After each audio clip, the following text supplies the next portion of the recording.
Hello everyone, I hope you're doing well and welcome back to the Baking Analyst channel. On this channel, we cover everything from cryptocurrencies to economics to personal finance with a focus on yield farming and DeFi as a wealth generation tool. So if that sounds like something that's interesting to you, do consider leaving a like and subscribing to this channel. If you're completely new to the world of DeFi and you're wondering what on earth these people are doing, staking their cryptocurrencies on decentralized protocols and earning a decent sum of passive income every single day, well, I actually have a free online course that you can access using the link down below using a free trial of Skillshare.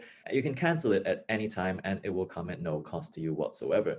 We've also launched our Discord community, which is now a growing community of like-minded yield farmers and independent DeFi analysts who are openly sharing their alpha. So if you want to take advantage of that and join the conversation, do click the link down in the description and the pinned comment below. So with that shilling out of the way, let's jump right into today's video. Today, we need to talk about a problem that is popping up and the risks to all investors involved. And that is the problem with what I call the Tomb Fork mania. Now, if you're not familiar with what a tomb fork is any kind of DeFi protocol that looks something like this. They aim to peg their token to another token via seigniorage or printing of shares and bonds in order to maintain price at a given level. Over the past few weeks, we've seen that pop up in droves across the Cronos chain. We've seen Savannah Finance launching in the Mad Meerkat ecosystem, and Savannah Finance has this token called SVN, which is pegged to MMF, as you can see over here. And then we now have a Scrub Finance, which has just launched, which is pegging their Lion token to SVN, which means that when you buy Lion, you're buying a token that is algorithmically pegged to another token, which is itself pegged to MMF. So what's the point of all this? And should you ape into these kinds of pools to take advantage of the higher APRs? Well, we will look into just that in this video. So the context of this video is the backdrop of generally falling APRs on what is probably the largest dedicated algorithmic stablecoin project on the Cronos chain, which is Dark Crypto, pegged to the value of 1 CRO. While the peg is still holding at 1.01, I created a video some time ago saying that I will exit when it falls to a certain level. To know that level, go check out that video in my channel. And as you can see, it is still at 1.01, so all seems good, right? But APRs have been falling pretty fast, and that has been due to the huge increase in liquidity locked, as well as the general stagnation in the Dark Crypto share or Sky token. And that has led to APRs falling from around 280 to 300% APR to about 173.52%. Now, while that is still pretty decent, that is a considerable downturn from what we were enjoying earlier. And as mentioned in the previous video, I have shifted some funds out to play with MMF USDT instead, simply because that brings my weighted average APR back up to target, sitting at around 250%. So a lot of people ask, if APRs have fallen so much, why don't you just go and farm on something like V3S Finance, where they are offering a V3 CRO, which is supposed to be pegged to the value of 1 CRO, and I'll go into that in a bit. They are also giving out 1.09k% APR, which is much higher. So the question is, why on earth am I not going into this? Well, the reason behind that lies also within the problem with Tomb Fork mania. To understand where this problem comes from, we need to go back again to the fundamentals of Tomb Forks, and this has been explained ad nauseum in previous videos. Basically, when the price of a Tomb Fork token or a peg token is above the peg, meaning it's higher than it's designed to be, then the shares start printing money if the shares are staked in what is called a boardroom. Basically, holders of these share tokens get higher APRs the more that the price or the weighted average price of the peg token deviates above its target. Meanwhile, when the price of this peg token is below its desired level, then the price support relies on people buying bonds, taking that peg token out of circulation as a result. And then these bond tokens are only redeemable at a premium when the price of the peg token recovers above a certain level. But all in all, what Tomb Forks really are, they are just a new way to regulate token inflation. And that means that, instead of farm tokens just being printed out freely and given out to all LP token stakers, inflation is given to shareholders instead when the price is above peg. When price is below peg, they just stop printing altogether and try to somehow convince people to buy bonds to burn the supply. What does this tell us, right? The inflation still exists and the tokenomic fundamentals ultimately still apply. So what you need to know is if no one is there to buy the token and if no one is there to buy the bonds, this token just falls apart. It goes to zero. So no buy pressure equals the loss of peg. And that has been seen with many Tomb forks that just copy Tomb altogether without generating any use case for the peg token. And unfortunately, that's just gone by the wayside with not all, but quite a number of these new Tomb fork projects that have been popping up. And I thought this video was timely to educate all potential apes and hopefully protect you all from encountering losses, especially if something dumps really quickly. So now let's just look at some examples of Tomb forks that have popped up in recent weeks. These are of course on the Cronos ecosystem, although tons of this kind of stuff exists on other chains as well. So the first one we're looking at is Scrub Finance, which I guess it was a bit controversial on the MMF Discord, partly because how it coincided with an MMF token dump. What we see is this Lion token that is part of Scrub Finance is meant to be pegged to SVN. It is currently trading at a huge premium. So by design, this is highly inflationary. I wouldn't recommend going into this at all. This is not financial advice, but at this point, I wouldn't recommend it. However, we see that this is pegged to the price of 1 SVN, and they do in fact have a bailout fund just like SVN.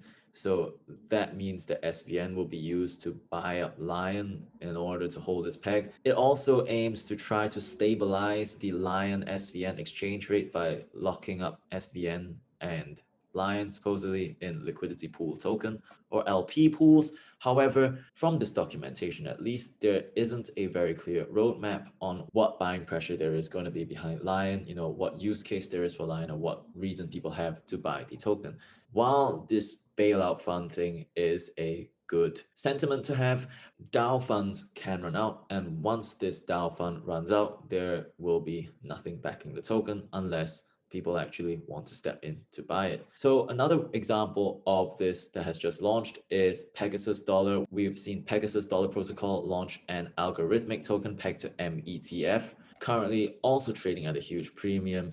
And of course, there are some high APR opportunities over here. And Pegasus Dollar Protocol from their roadmap seems to be more developed. For example, we have the lottery and some sort of casino GameFi function that potentially could lead to buying pressure on their token. But this is all just coming in Q3, which is at the moment still a couple of months away. And in a world of DeFi and yield farming, that is a very long time and a lot can change in that duration. And then we have things like DarkG or DarkGang, similar concept to Lion. It aims to peg its DarkG token to Dark, which is in turn pegged to CRO. And from the roadmap, it really doesn't look like there is anything else to it other than this whole bonding mechanism and some sort of DAO fund. So while this DAO fund, again, is a way to back the token using something else in order to prop up the price, this does not fix the problem that there is at present no reason for people to hold this token or use it to do anything else. So all in all, while these tokens are currently holding peg or above peg, this comes at a huge risk of turning south really, really quickly, simply because there are likely to be more sellers than buyers in a panic situation. You might ask, well, isn't that the same for dark crypto? And the answer is yes, it is. And that's why we've come out with an exit plan that I've mentioned in a previous video. However, dark crypto does have already what Pegasus Dollar's roadmap is looking to do, which is the whole casino and games functionality, as well as the Darkness Dollar functionality, which requires Dark in order to mint those DUSD. So Dark, at least currently, has some utility, which could explain why it is holding the peg at 1.01, even though the amount of real CRO backing each Dark token is currently really low. It's starting to feel a bit sketchy over here at 0.08, to be honest. And the DAO fund is, in theory, able to bail out Dark to the tune of about 47%. So the things to look out for when looking to navigate this whole Tomb Fork Mania landscape, first of all, I would look at whether the peg token has any potential use cases to it or whether there's any value accrual to it.